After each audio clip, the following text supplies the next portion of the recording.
Welcome back, David. Let's talk about something that you look like, a Wolverine Stack. Okay. Recovery. The biology of healing. It's summertime in the UK. Just this morning, I came across a guy who was complaining about his elbows aching, his wrist was aching. Now his ankles are starting to ache, and so on and so forth. And I'm like, I'm training really hard.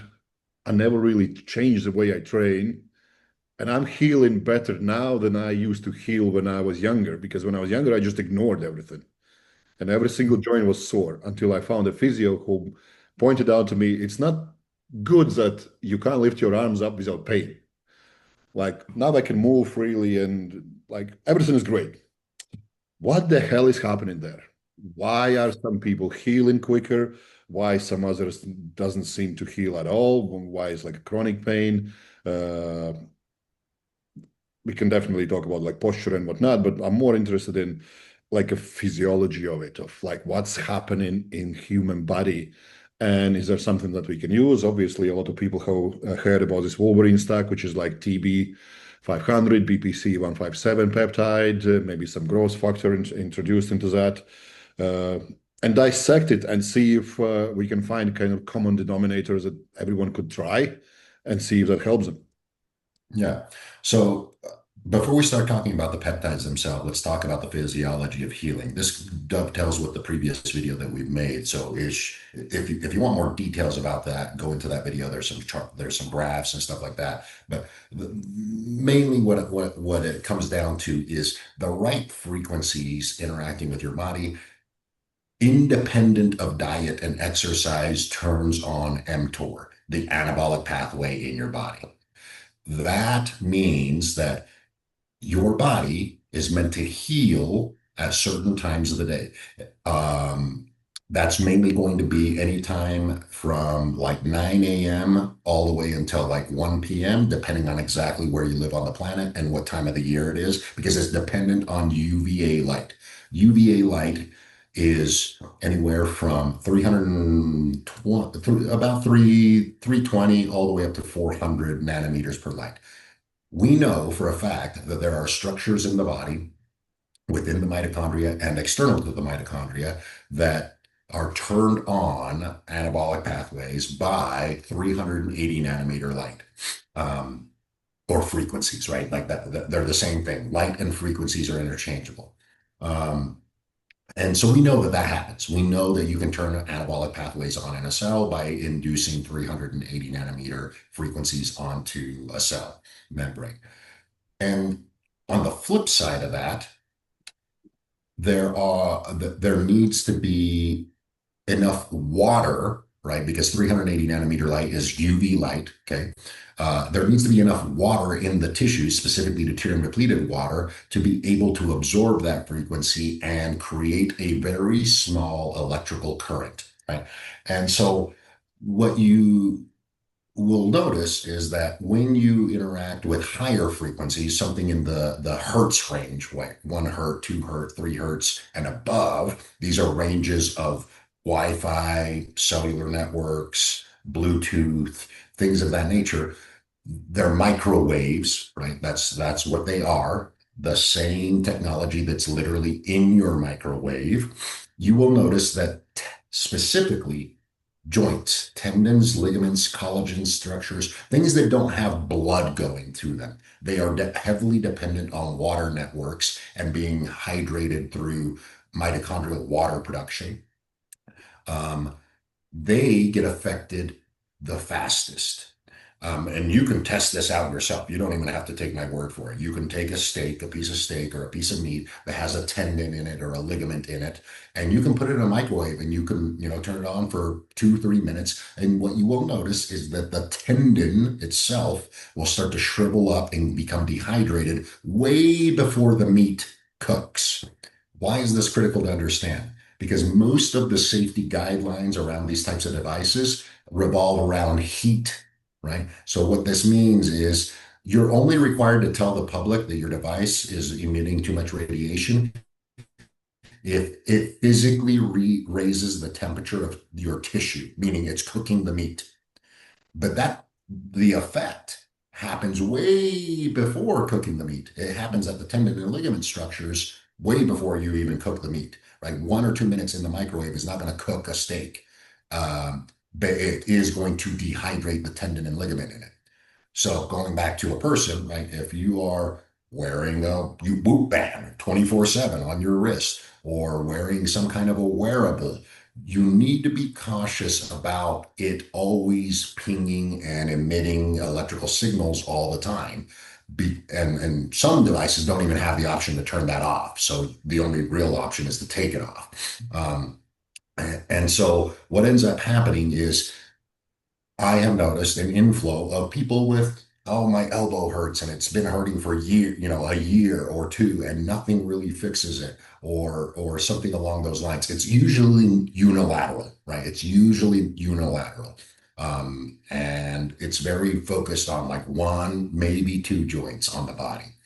And most of the time, I just tell them about this type of thing. And next thing you know, they're like, oh, yeah, I wear my watch on that side all the time, right? It's a Whoop band or whatever, right? I'm like, okay, well, stop taking, take it off, stop wearing it so much.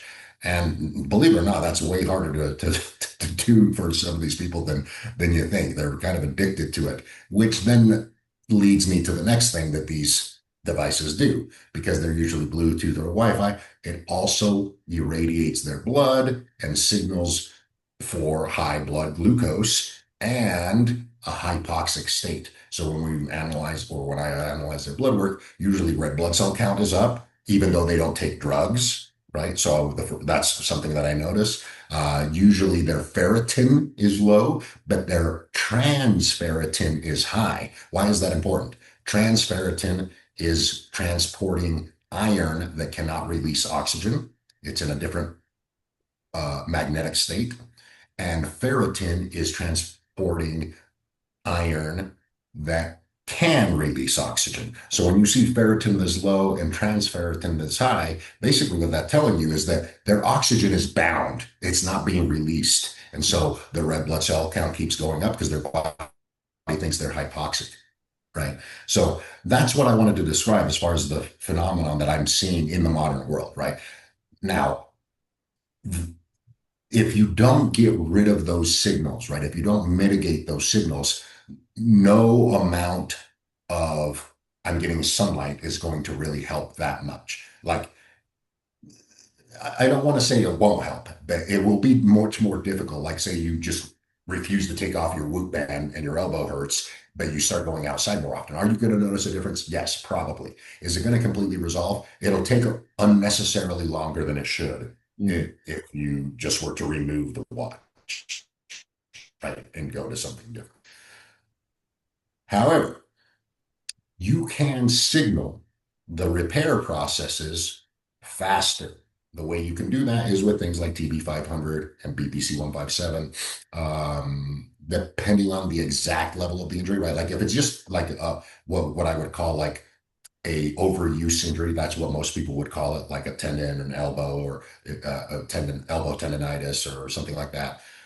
Then I would say BBC and TB would be the thing that you would want to do.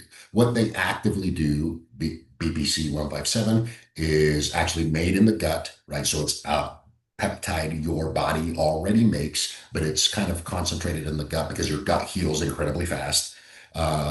And you can inject it in other places in the body. It doesn't need to be pretty local to the injured area. And that's also going to signal for repair processes. It signals by making more blood flow to that area. It also signals by actually signaling the healing process. That 380 nanometer light mTOR pathway signals that pathway. So you can signal that pathway independent of sunlight. But if you don't have enough water in the system, aka you're still being dehydrated by the electromagnetic field, when you stop using the BPC, the injury will eventually come back. The same problem comes back.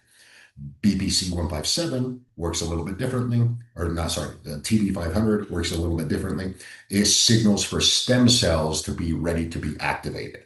You got to be a little bit more cautious with TB 500 because unless you're getting stem cell therapy and getting good stem cells, you will run out of stem cells. You have a fine amount of stem cells. So if you're consistently taking TB500, a long-term risk is you've used up all your stem cells for this injury that keeps reoccurring because you're not addressing the root cause, right? So can these types of therapies help? Yes. Should they be used long term? That's where people start to run into issues. And the answer is no. If you use them long term, you're going to run into other issues like accelerating cancer or accelerating the depletion of stem cells, things of that nature, especially if the actual root cause of your reoccurring injury is electromagnetic field in nature, then you even have a greater possibility of running into a cancerous state, and not only running into a cancerous state, but supplying that cancer with everything that it needs, a lot of blood flow, a lot of nutrients, and it can grow very, very fast with these types of protocols. So you have to take a step back and understand, why do you have the injury first? That's really what I'm getting at. Why do you have it first? What you just described is because I work with very large human beings, and they get injured very, very often now lately. And it's almost as it's a ticking time bomb that just exploded recently because everyone is counting calories. They don't care about food quality anymore. They're always Mhm, inside. Strongmen maybe do outside time once a week when they do their events. And then they are relying on these healing peptides 24/7 all year round. mhm, And lo and behold, by age of 30, you start ripping off everything that is on your body. And you're wondering what the hell is happening when you mhm. literally primed your body to be fragile. Yeah, yeah. So if you're not, for example, if the cause is an electromagnetic field in nature, you basically accelerated the depletion of your healing capabilities, right? So think of it this way, like say you're Wolverine, but in this case, you don't heal infinitely. You can heal infinitely, but you can only do it a certain amount of times. And you're just pushing the button as many times as you can, and you finally run out of lives. You And run most out of of the ability time, to heal. even when you don't need it. You're correct, right? I literally have met some people who are in a gym and they're like, yeah, I take it all year round. And I'm like, why? Like, it makes no sense whatsoever to just poke yourself with a needle all year round. It's just like, Especially with these peptides. Well, like I said, you're going to accelerate angiogenesis. What does that mean? You're going to accelerate blood vessels being formed everywhere in the body. If you happen to run into a cancer and that cancer now has unlimited blood supply, well, now it's a gravy train. It's going to grow as fast as it can, or faster than it probably would have if you didn't have BPC 157 on board. If you're taking TB 500 year round, like I said, it's going to accelerate how many stem cells get activated. Well, you only make a certain amount of stem cells. You're not going to have an infinite amount of them, so you're going to deplete them faster. So now all of a sudden you described it the best. Hey, I've been taking these healing peptides for 1, 2, 3, 4, 5 years or whatever, and now all of a sudden even the healing peptides don't really work that well because you're literally ran out of substrate that keeps healing you because you pushed the button to heal way too often in a way where you didn't address the root cause, right? Um, what's happening is and the healing process. That's what I'm interested in. It's like, okay, you got an injury. I understand, like more often than not, any injury, like I can't even call them injuries. It was just overuse, fucking negligence. Like, I had calcification in my joints. So obviously it's overuse, inflammation, ignoring it, and keep going on. I fixed all mine with a couple treatments of shockwave treatment because I did it really early, and I haven't had issues since because I just train much smarter now. So how long is the healing process usually for these type of things that people need to take into consideration instead of going, I need to beat my logbook. I want to be back at my best in 2 weeks. What's a considerably good timeline? right. And this is a good question because this is actually part of the assessment when somebody comes to me and they have like some kind of an injury or whatever. Now, if it's like a tendon or ligament, hey, I have, my elbow hurts. It's a tendon problem. I can't straighten it out or whatever. The first thing I start asking is, well, what do you do? Right? Like what does your training look like? Is it just negligence of like what you're doing? That is often what it should be the problem, right? That if they were to tell me, hey, I've stopped training, I literally don't use my elbow or for any of my training for like, I haven't done it for like a couple months, right? Then it starts to tell me, okay, well, the healing process should have already happened, right? For a tendon or ligament to like say you injured, you actually, were just executing something wrong and you injured it acutely. The healing process for a tendon or a ligament, as long as you didn't completely tear it, is usually around 8 to 10 weeks, right? So basically, don't use that arm or anything like that for 8 to 10 weeks. If you've done that and you still have the same problem, it starts to tell me that you physically, your biology is not capable of turning on the regeneration process. So then it comes down to two things. Are you not signaling it well, meaning you just don't go outside ever and you don't really interact with sunlight very well? Then you're just not going to turn on that process very often. That's a total possibility. That's a real possibility in the modern world. So we start addressing that. Now, if you tell me, hey, I work outside and I still have this tendon and ligament injury, and then I start to ask questions like, okay, do you wear a wearable? Do you wear a watch, a smartwatch? Do you sleep right next to a Wi-Fi router? You see what I'm saying? You start to look at things that prevent the healing process because there are two things that need to happen in the healing process, right? Number one is the signal. That's what these peptides do. That's what sunlight does, is signals for the healing process. That does not mean the healing process is working yet. The next thing that needs to happen is you must be properly hydrated, because if you're not properly hydrated, the electrical current, because the natural state of this uh, healing activation is through high energy states from sun. So you're taking a high energy and you're dampening down, right? Think of it like the power lines out on the street. They're running a high electrical voltage, but in order for it to work in your house, you have a transformer that steps it down to a much more workable voltage for all the things in your home. It's the same process. The thing that's doing that is hydrated melanin, right? If the melanin is dehydrated, what you're doing is you're keeping the voltage high and you actually end up making things worse if you're dehydrated, right? If you're hydrated properly, the melanin now works like a transformer and it steps down electrical energy from sunlight into a very minimal electrical voltage, which has been proven that that's what causes regeneration.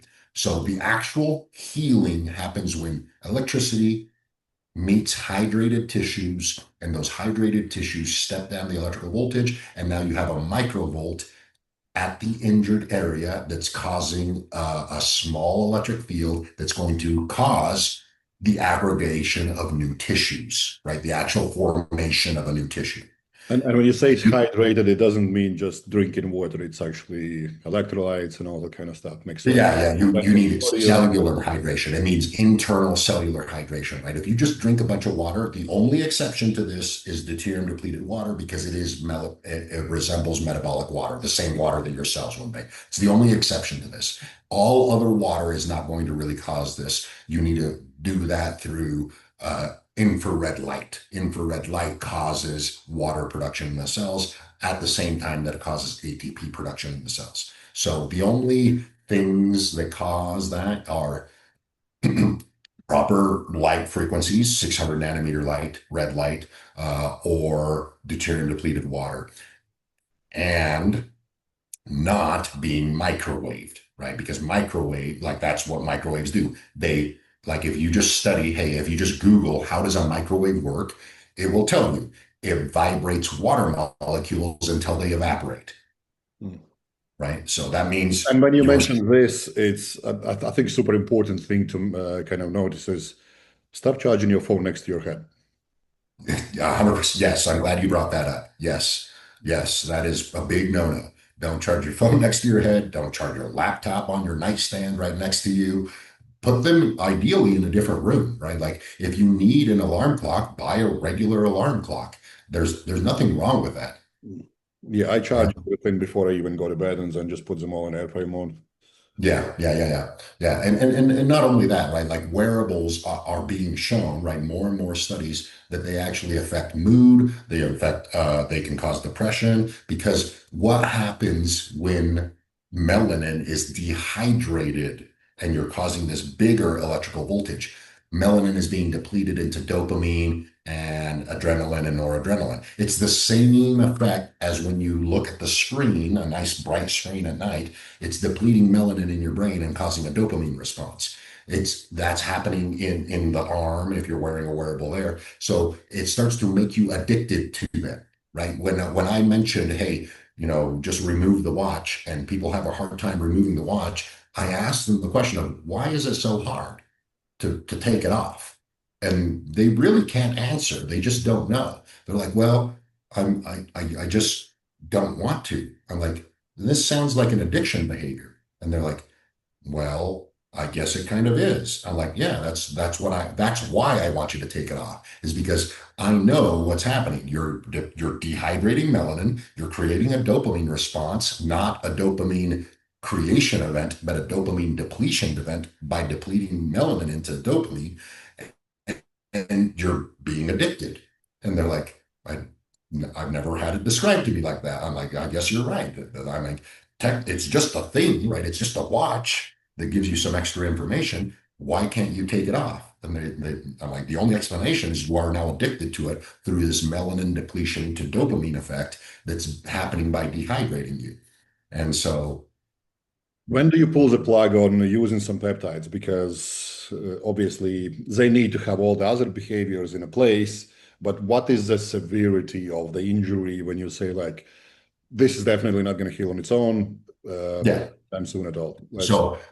Number one, if it's torn, like so there needs to be an assessment, right? And that's what I'm saying. Like if it's a tendon or ligament thing, and most of the time I don't really need to go too big into the detail into the assessment, because normally they come to me because I'm kind of like their last resort. They've gone to a physio, they've gone and gotten MRI scans, and it's not torn, right? They go through the normal pathways, and they're just like, it's just in pain, right? It's in pain. I can't really move it sometimes. Sometimes I can't even work it out. I'm like, is it torn? No, I've gotten an MRI. It's not torn. If it were to be torn, these peptides aren't going to do anything. I'll tell you that right now, right? So if you have a torn ligament, you need a surgery. If you have a torn muscle belly, that could be healed, but it won't be healed with these peptides, because these peptides don't really signal for muscle recovery that well.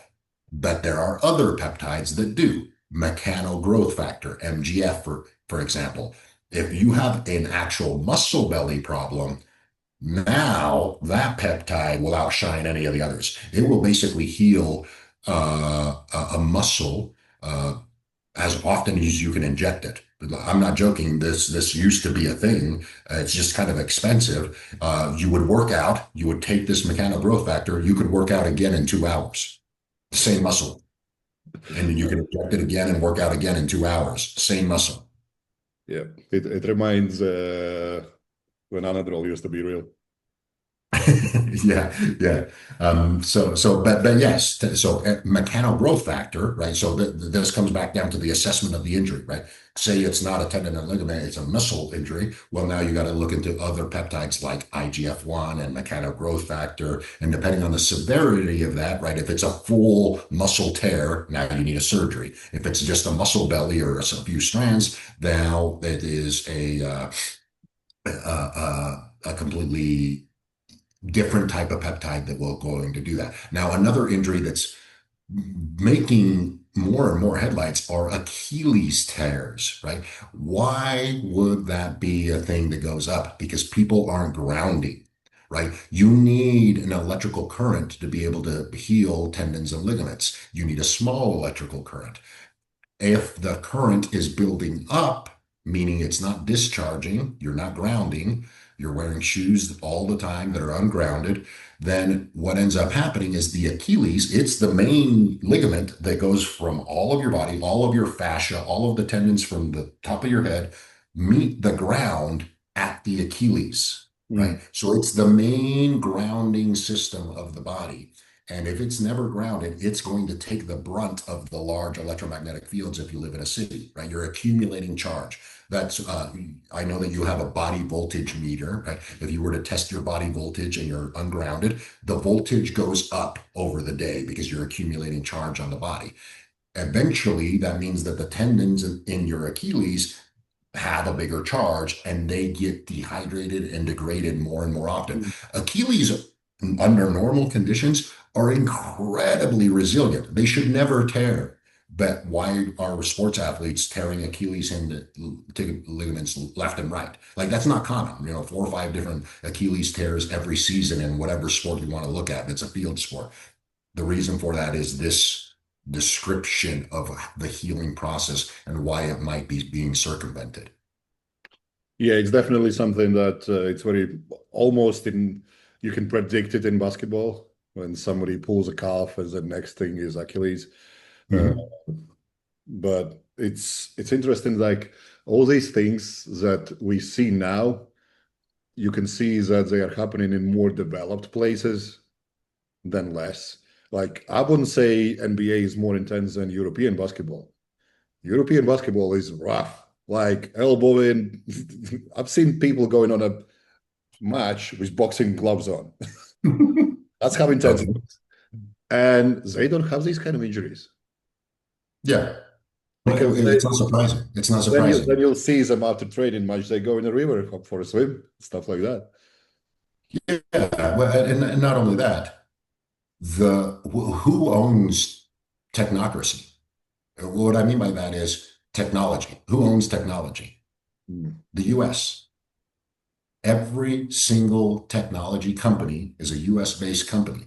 It's in the benefit of the US to expand their technocracy because that's the way they're trying to control their population versus other means of control. So it's not surprising that you're going to see, like when you say more developed countries, you're talking about the U.S. directly. You're talking about the U.S. because of their development with 5G, their development into 6G now that's even being talked about. They're always the first country to roll out the new tech. They are the country that is expecting their technology abuse. That's why you're going to see, if you want to see what happens to human beings as technology advances, you need to look at the diseases and the injuries that Americans are getting. Not joking when I say that.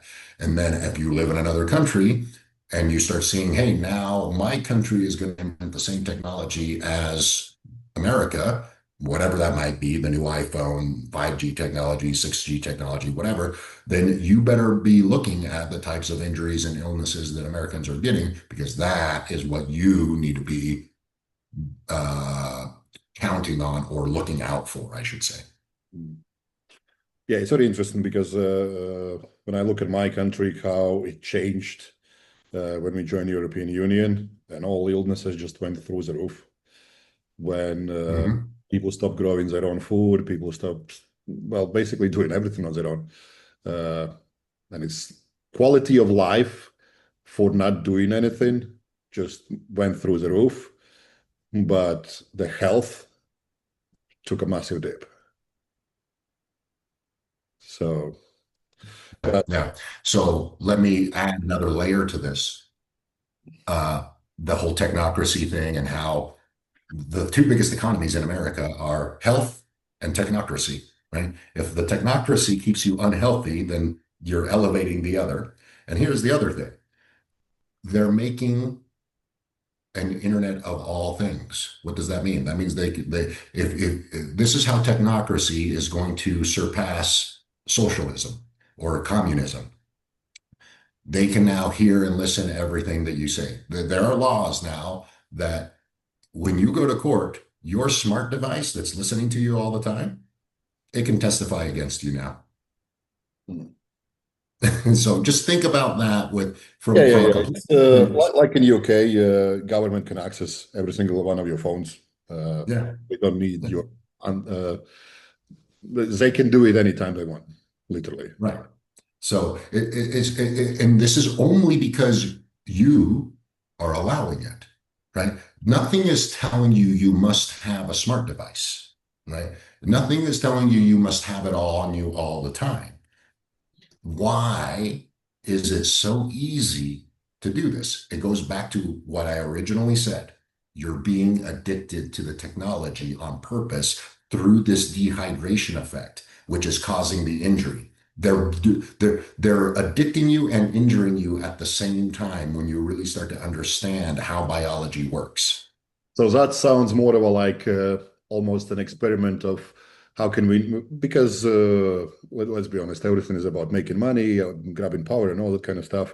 So the side effect of trying to influence you to buy more stuff and spend more money and be addicted to all this stuff has bled into biology, physiology, and now it's making us sicker and weaker by default, right? And now Yeah, what we are trying to do is explain these are the measures that you can take in place to basically try to counteract it at your best abilities. First of all, it almost feels like if you are physically getting weakened out by this, then the ability to kind of take your own decisions has already been stripped away before that. yes, I would 100% agree with that, right? And going back to some videos that I've posted in the Skool group, nowadays you have to go out of your way to opt out because everything is smartified, right? Everything is smart. Your dishwasher is It's like a smart. Your dishwasher. free, yeah, that's what I'm saying. Like, I had to go out of my way to remove that technology from these devices because that is the norm now. Because people accepted it, right? It's not that people demanded it, right? People didn't go out of their way to buy these devices. It's that they started putting the technology in the devices, aka the watches. The watches 5 or 6 years ago didn't have any of this technology. They just put it in there. What did they notice? Oh, people buy it anyway. People start buying it on purpose. So you accepted the technology by your own will, by your own willpower. And then once you started using it, you got addicted to it, right? You got addicted And to it. things you're talking about, you can look up scientific papers, like literally proving Right. it. Yeah. Yeah. Yeah. None of this It's is kind of hearsay. made up and like, oh, it's my observation and this and that. No, there are medical studies showing that. They are just not being talked about ever. Right. And there's the reason for that. Who controls the studies? Who controls the publishing of the studies? A publishing warehouse. Who controls the publishing warehouse? The governments do. Why? Because they can concentrate the information, right? It's about information control. So if the study is not in a published journal, you're not going to get a notification from Facebook or NBC or PBS. Hey, there was this study that came out that said this because it wasn't published in a popular journal. It's still published, but now you have to go and look for it, right? That's the only way you're going to find that information. So just like you said, all of the stuff that I'm talking about, the stuff about like the healing micro voltage that needs to happen, all of that, this is all published research from very, very advanced physicists, but nobody is putting that together out there for the public to actually comprehend of how this fits with what's happening today. Yeah, it's like we both just saw somebody was asking about this. I forgot the equipment called, but it's like radiating you to acknowledge what type of metabolism you have. And you're like, do you really need to go to that extreme to understand that your body does not work properly? Or let's rephrase that, that you don't work, that you don't do Yeah, anything yeah, healthy. exactly. Yeah, if the moment you introduce technology, it now I'm not saying technology isn't valuable, right?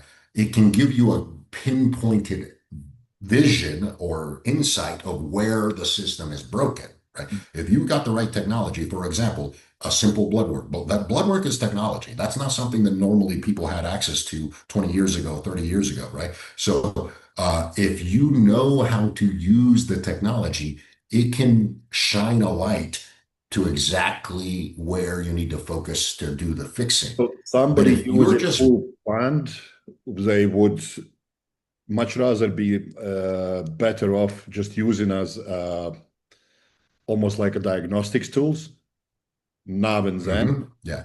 not every single day. Mhm.